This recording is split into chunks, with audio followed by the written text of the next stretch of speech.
நீங்களுமாப்பா இப்படி போங்கப்பா, நீங்களும் உங்கள் வீட்டை பார்த்து போங்கப்பா, நாங்கள் பாட்டில் குடும்பமாக இருந்துட்டு போகிறோம், வீட்டை வந்து கந்தரவளமாக்குறீங்கப்பா, மருமகங்கிற பேரில் வந்து மானத்தை வாங்குறீங்களப்பா அப்படின்னு கோபமாக வந்துட்டு நம்ம பாண்டி வந்து நம்ம ராஜிக்கிட்டையும் மீனாட்டையும் பேச வேண்டிய நிலைமை வாய்ப்பு இது. இந்த மீனா வந்துட்டு மீனாங்கிற பேரே தயவு வச்சிடாதீங்கப்பா அப்படின்னா, மீனாங்கிற ஒரு கேனச்சி, அங்கே ஒரு கேனச்சி இருக்கிற சிறகடிக்க ஆசையில் இங்கே ஒரு மீனா, எல்லாத்தையும் கிறுக்கச்சிகளும் கேனச்சிகளும் யாருக்கு ஹெல்ப் பண்ணுறதுனே தெரியாத, யார் பாத்திரத்தில் பிச்சை போடணும்னு தெரியாத ஒரு பக்கி கும்பலாக இருக்குது அப்படிங்கிறதான் மீனா. அந்த ராஜிக்கு என்ன அறிவு போச்சு அப்படிங்கிறது தெரில. எவ்வளோ ஆச்சு, நகையை வேணும்னு கேட்டாங்க போலீஸ் ஸ்டேஷனில். அப்போவே என்ன பண்ணியிருக்கணும், நம்ம வந்துட்டு உடனே வந்துட்டு நகையை பற்றி விஷயத்தை, ஐயா நகையை கேட்டாங்க, இந்த மாதிரி பிரச்சனை இருக்குதுன்னு சொல்லியிருந்துருக்கணும். ஆனால் அப்புறம் அதை பற்றி மறந்துவிட்டு பேசாமல் இட்லி திம்பமா, தோசை திம்பமா, நம்ம வந்து வடை திம்பமா அப்படின்னு பார்த்துட்டு புருஷன்ட்ட பேசிட்டு தோளில் சாஞ்சா கதை முடிஞ்சு போச்சாங்கிறதான் கதை கந்தரம். ஒரு மனசு உறுத்த வேண்டாம், அந்த உறுத்தலே இல்லாத பிள்ளைகளாக போயிடுச்சு. இதில் வந்துட்டு நீ அழுதியா நான் அழுதியான்னு கேட்டுட்டு உட்காந்துட்டு இன்றைக்கி என்ன நடக்குது அப்படின்னா வந்து, நம்ம கோமதி வந்துட்டு பழனிகிட்ட வந்துட்டு, சாரிடா தம்பி, நான் உன்னை என் மகன் நேரம் வச்சுருந்துருக்கணும், நான் பாட்டில் உன்னை சந்தேகப்பட்டேன் அப்படின்னு. அவன் சொன்னேன், நான் எனக்கு தெரியாதுக்கா, அன்னைங்க பண்ண வேலைக்கா, அதனால தாக்கா நான், இல்லைனா என்னக்கா எனக்கு நாங்கள் உன்னை சொல்லமா இருக்கேன். இல்லைடா நான் உன்னை நம்பியிருக்கணும் இல்லை நம்பியிருக்கணும், நம்பாமல் இருந்தது தப்பு. அவன் காலில் விழுந்தா கூட தப்பல்ல, அவன் வந்துட்டு பிள்ளையாக இருந்து அவன் உண்மையாக இருந்தான். ஆனால் உன் குடும்பம், நீ, உன் புருஷன் எல்லாமே எவ்வளவு கேவலமாக போனீங்க அப்படின்னு அவன் சொல்லாமல் சொன்னது தான். அதாவது அவன் சொல்லி ஆற்றிருந்தா கூட மனசாரி இருக்கும். ஆனால் அவன் சொல்லாமல் இருக்கிறது தான் செருப்பில் அடித்த மாதிரி இந்த கோமதிக்கும் பாண்டியனுக்கும். அதனால் நான் நான் இப்போ சொல்லுது, நான் வந்து இன்னும் 10 கடை வச்சு பெரிய ஆளாகும்டா, மாமா சொன்ன மாதிரி தான் சொல்கிறேன் அப்படின்னு. அம்மா நோமா அப்படின்னு நமக்கு தோணுது. அப்புறம் இந்த பக்கம் பார்த்திங்கன்னா வந்துட்டு லெட்டர் எழுதி கொடுக்குது. பழனி போகிறாரு. பழனிகிட்ட வந்துட்டு இந்த பொண்ணு ராஜி வந்து 2 லெட்டர் கொடுத்து அவங்களுக்கு கொடுத்துரு அப்படின்னு சொல்லி அப்பாவுக்கும் சித்தப்பாவுக்கும் அப்படிங்குது.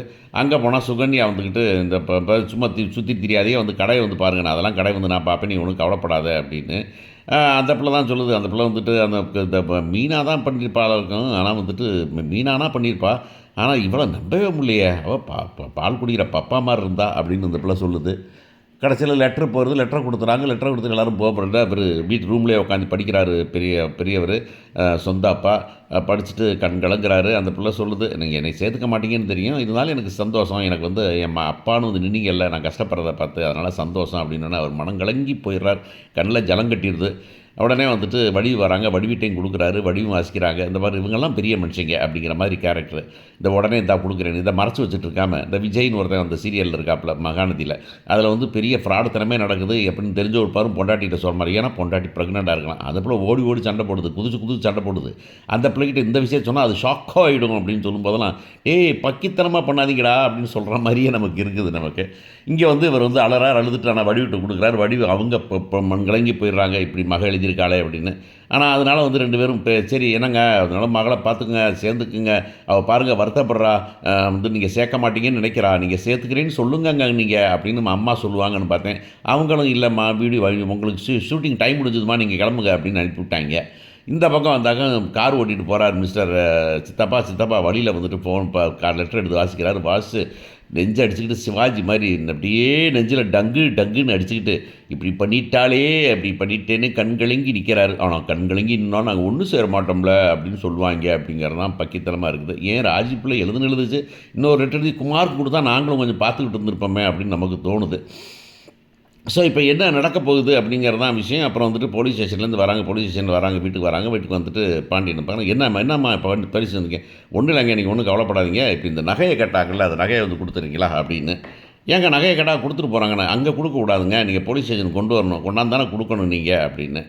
சரி போலீஸ் ஸ்டேஷன் கொடுக்கறதெல்லாம் சரி தான், இது என்ன வரதட்சணை கேஸ்னு போட போகிறீங்களா, வரதட்சணை கேஸ் இல்லைனாக்கா வரதட்சணை வாங்கி வளர்த்துறீங்களா, சரி இப்போ என்ன வீடு வந்து இப்போ கோர்ட்டில் சொல்லிட்டாங்களா, நீங்கள் வந்துட்டு பிரிஞ்சு போயிருங்கன்னு சொல்லிட்டாங்களா, எதுக்கு இந்த நகையை கேட்கணும், இந்த நகையை கொடுக்கறதுக்கு ஏன் போலீஸ் ஸ்டேஷனுக்கு போகணும், ஏன் போலீஸ் ஸ்டேஷன் கேட்கணும்னா நம்ம கேட்க முடியாது, ஏன்னா இவங்களுக்கும் தனியாக சட்டம் வச்சுருக்காங்க. இந்த எழுத்தாளரும் டைரக்டரும் அவங்களுக்குன்னு எனக்கென்று ஒரு நாடு, எனக்கென்று ஒரு மனுஷர், எனக்கென்று ஒரு லா, எனக்கென்று ஒரு போலீஸ் ஸ்டேஷன் அப்படின்னு இவங்களுக்குன்னு தனி லா வச்சுருப்பாங்க. இவங்க எப்போவுமே நம்ம கதை எழுதுகிறவங்களும் கதை எடுக்கிறவங்களும். உடனே வந்துட்டு போலீஸ் ஸ்டேஷனில் கொண்டு கொடுக்குறாங்க. கொடுக்க போனால் வந்து நகையை சரி உடனே சரி மீனா கோமதி போய் அந்த நகையை எடுத்துகிட்டு வாங்க அப்படின்னு ராஜி மீனாவுக்கு வந்தாங்க. ஏன்க்கா இதை சொல்லிடுவோமா இப்போ அப்படின்னு மீனா உடனே சொல்கிறாங்க, அது சொல்ல வேண்டாம், எதுக்கு வம்பு தேவையில்லாமல், எப்படி நகையை வாங்கிட்டு போயிட போகிறாங்க, அவங்களுக்கு தெரியும் தானே நகை இப்போதுக்கு ஃபேக் நகைன்னு, அதனால் அவங்க ஒன்றும் சொல்ல மாட்டாங்க, வாங்கிட்டு அது திருடனுக்கு தேள் கொட்டின மாதிரி போயிடுவாங்க நீங்கள் அப்படின்னு இந்த அறிவாளித்தனமாக பேசுது. எப்போ அறிவாளித்தனமாக நீ இப்போ பேசலாமா, பாக்கியம் எவ்வளவு வருஷம் அப்படிங்கிறது தெரிஞ்சு நீ இதை பேசலாமான்னு, சரிக்கா அப்புறம் சரிக்கா அப்படின்னு சொல்லி விட்டுறாங்க. நகையை மீனா தான் எடுத்துகிட்டு போகிறாங்க, போலீஸ் ஸ்டேஷனுக்கு கொடுக்குறாங்க. எடுத்து பார்த்தாக்கா வக்கீல் வேறு பார்க்குறாரு. பார்த்து என்னம்மா அது, என்னம்மா கறிக்கட்ட மாதிரி இருக்குது அப்படின்னு பார்க்குறாரு. இந்த அம்மா வந்துட்டு என்னங்க என்னங்க நகையை பார்த்தா தங்க மாதிரி இல்லையேங்க அப்படின்னு வக்கீல் சொன்ன உடனே இந்த அம்மா வாங்கிட்டு போயிடலான்னு தான் நினச்சிச்சு. இப்படி சொன்ன உடனே தபால் என்ன பண்ணிச்சுனாக்கா, அது பிளான் பண்ணி வரல. ஆனால் போலீஸ் ஸ்டேஷனில் வந்து இப்படி வக்கீல் வந்துக்கிட்டு என்னம்மா கவரிங் மாதிரி இருக்கு அப்படின்னா உடனே ஐயையோ நான் 80 பவுன் உசுரை வச்சு போட்டேனே, அந்த 80 பவுனில் வந்துக்கிட்டு இப்போ எல்லாத்தையும் எடுத்து விட்டாங்களே, எல்லாத்தையும் கவரிங் நகையாக மாற்றி விட்டாங்களே, நான் என்ன பண்ணுவேன், என் மக வாழ்க்கை என்ன ஆகும் அப்படின்னு ஒரே கத்துனோட போலீஸ்காரன் கடுப்பாயிடுறாங்க. என்னம்மா சொல்கிற நீயே அப்படின்னு, என்னங்க பாண்டியன் என்னது இப்படி அப்படின்னாக்க மீனா உடனே சொல்கிறாங்க, ஏம்மா என்ன சொல்கிறீங்க, இவன் நீங்கள் தானே அந்த நகையே 72 பவுன் வந்துக்கிட்டு கவரிங் தான் நீங்கள் தானே சொன்னீங்க நீங்கள் அப்படின்னாக்கா, இந்த அம்மா வந்துக்கிட்டு எப்போ சொன்னேன் நான், நீ தான் திருடியா, நீ உங்கள் குடும்பமே இப்படி தான் இருக்கிறீங்களா, நகையை பூரா பொறுத்து எடுத்துக்கிட்டு நீங்கள் சரி போனால் போகுதுன்னு மயிலுக்கு கொடுக்குறீங்களா நீங்கள் அப்படின்ன உடனே எங்கள் பொண்ணு ராஜியை கூப்பிட்டு, எங்கே மேடம் நீங்கள் வந்து உங்கள் இப்போ நகையை போடலை அவங்க, அதை நாங்கள் ஏற்கனவே கல்யாணத்தன்னைக்கே கண்டுபிடிச்சிட்டு சரி சொல்லாமல் இருந்தோன்னு. பாண்டியன் என்னது உனக்கு தெரியுமா நகை பொண்ணு, ஆமாம்மாம்மா என்னம்மா நீங்கள், ஏம்மா அந்த பிள்ளை தான் அப்படின்னாக்க நீங்கள் அதை விட நெஞ்சில் ஊற்றுறீங்களேம்மா நீங்கள், ஏம்மா இதை முன்னுக்கே சொல்ல மாட்டீங்களாம்மா, நகையை கேட்குறப்ப பண்ணது சொல்ல மாட்டீங்களாம்மா, ஒரு குடும்பத்தில் இது பண்ணலாமா அப்படின்னு சொல்லிட்டு அவர் சொல்கிறார், மேடம் இங்கே பாருங்கள், இந்த நகையை நான் தொட்டு கூட பார்த்ததில்ல, கோமதின்னு சொல்கிறாங்க, நான் தொட்டு கூட பார்த்ததில்ல, அப்படியே அவள் டப்பாவில் போட்டு கொடுப்பா, நாங்கள் உடனே இப்போ லாக்கரில் வைப்பேன், அப்படியே உணாந்து எடுத்து கொடுத்துருவேன் அப்படின்னு ஒன்று.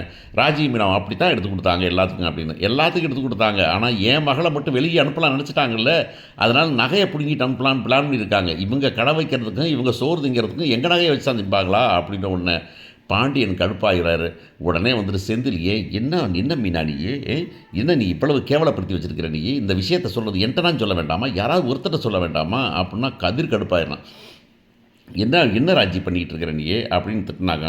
இல்லைங்க மயிலக்கா வாழ்க்கையை பற்றி சரி அப்போ சொல்ல வேண்டாம், இப்போ கேட்டாங்கள்ல நகையை கேட்டாங்கள்ல அப்போயெல்லாம் சொல்லியிருக்கலாம்ல, இல்லை அவங்க தான் தப்பு பண்ணாங்க, அதனால் வந்து நகையை வாங்கிட்டு அமைதியாக போயிடுவாங்கன்னு நினச்சோம் அப்படின்னாங்க.